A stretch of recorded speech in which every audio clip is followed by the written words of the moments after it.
La revolución es colectiva. La evolución es individual. Comprender estos parámetros fundamentales se torna esencial por estos tiempos, en los que reina la confusión y las opiniones inapelables. Quienes regresamos a nuestro tiempo pasado, lo hacemos en el afán de crear cambios personales, muchos de los cuales influyen directa o indirectamente en nuestro entorno. Ocasiona muchas dudas el traslado interdimensional, puesto que no se comprende totalmente qué significa vivir en un estado dimensional. Todo debe ser medido, pesado, evaluado y explicado. La curiosidad se reemplaza con estudios muy elaborados, pero no siempre simples de entender por el humano medio, ese que progresó al punto de ampliar sus recursos cognitivos, pero aún no posee elementos para entrar en el reino de lo invisible. Entonces, quedarse en el viejo recurso de la comodidad de lo conocido, se torna el salvavidas a utilizar en dicho naufragio mental. El cuerpo humano de tercera dimensión vibratoria cuenta con los elementos técnicos para superar los escollos del crecimiento, pero descubrir su existencia y finalidad muchas veces se logra en varias vidas. La impaciencia es uno de los tantos factores que empujan a errar el camino. Esas innatas potencialidades son elevadas cuando se toma plena conciencia de ellas. El espíritu, con su enorme capacidad de contener información clave y las formas de traerla a la realidad tangible, indica un camino seguro pero difícil de transitar por las amplias opciones de decisión que presenta. Y ese es un importante punto a tener en cuenta cuando de evolución personal se trata. Cuando el humano es educado por el conocido sistema, los programas dependen de un plan específico y de muy baja calidad espiritual. Se consideran predominantes los factores indicativos de crecimiento material y se impone la competitividad como recurso indispensable para arribar a lo que se considera como el progreso humano social. Se condiciona todo a la mente y su desarrollo, ignorando elementos esenciales como son los chakras activos y su influencia directa en el mecanismo vital integral. ¿Qué sucedería si descubriéramos que esos vectores energéticos son conectores interlazados en un mecanismo cuántico, el cual puede ser supervisado y analizado por un programa de control que regula los electrones de nuestro cuerpo físico? ¿Un cerebro cuántico? Pretender que esta supuesta teoría sea aceptada y comprendida es un verdadero desafío, pero es menester intentarlo. Partamos de lo esencial y básico. La informática clásica o computación clásica está muy por debajo en funcionalidad respecto al computador cuántico, el cual utiliza una especial combinación de unos y ceros, llamados qubits. A simple vista, parecería que el origen es similar, pero la diferencia sustancial consiste en que los bits de la computación clásica pueden estar en 1 o en 0, pero solo un estado a la vez, mientras que el qubits puede tener los dos estados simultáneamente. Este mecanismo hace factible la elaboración de nuevos algoritmos. Lo cierto es que algunos problemas casi imposibles de resolver pasan a ser totalmente resueltos por las computadoras cuánticas. Un problema a considerar, de difícil resolución, es el tamaño de los transistores. El mecanismo cuántico permite producir microchips cada vez más pequeños, lo cual se traduce en una mayor velocidad de proceso.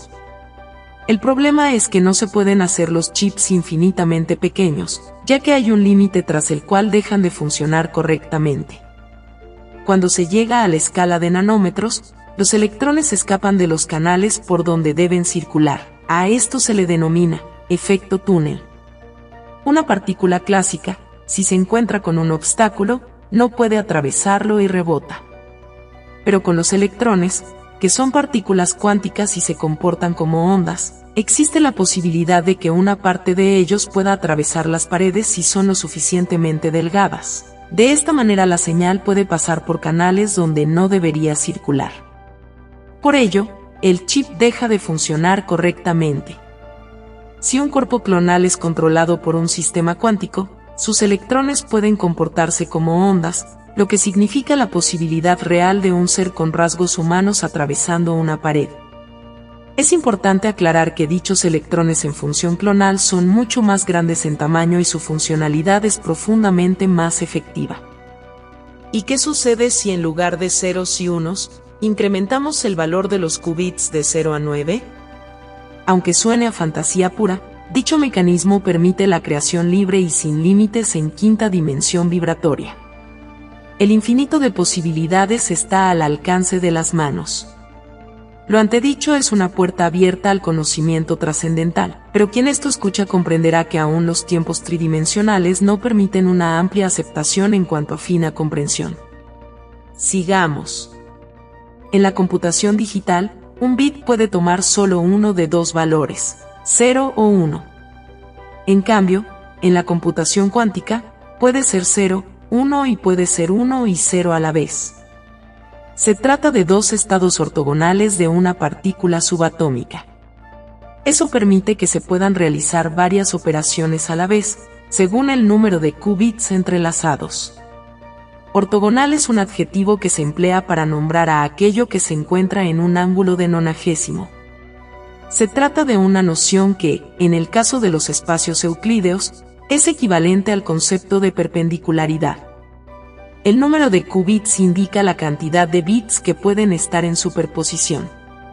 Con los bits convencionales, si se tenía un registro de 3 bits, había 8 valores posibles y el registro solo podía tomar uno de esos valores.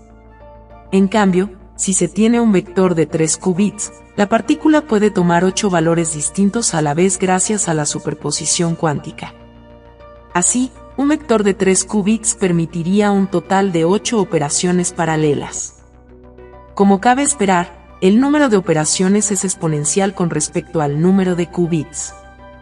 Para hacerse una idea del gran avance, un computador cuántico de 30 qubits equivaldría a un procesador convencional de 10 teraflops, 10 billones de operaciones en coma flotante por segundo.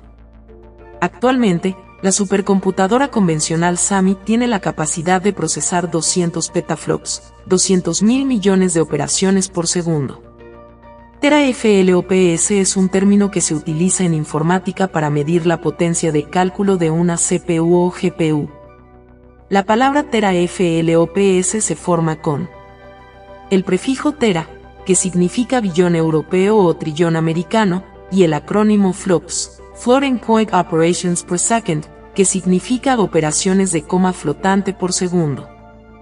Los qubits pueden ser manipulados, garantizando que se puedan realizar operaciones en paralelo o simultáneamente.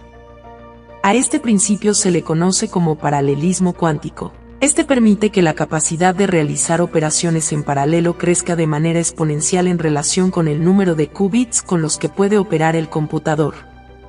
Suponemos que la comprensión de lo antedicho dejará boquiabiertos a muchos, pero debemos intentar poner a disposición esta vital información, la que permite comprender, por ejemplo, cómo el cuerpo de Jesús atravesaba paredes o desaparecía de la vista de ocasionales testigos, incluidos, por supuesto, sus fieles seguidores, luego llamados apóstoles. Fenómenos jamás explicados científicamente, tan solo mencionados como misterios. Pero, sobre estos históricos temas volveremos en forma puntual en un próximo encuentro.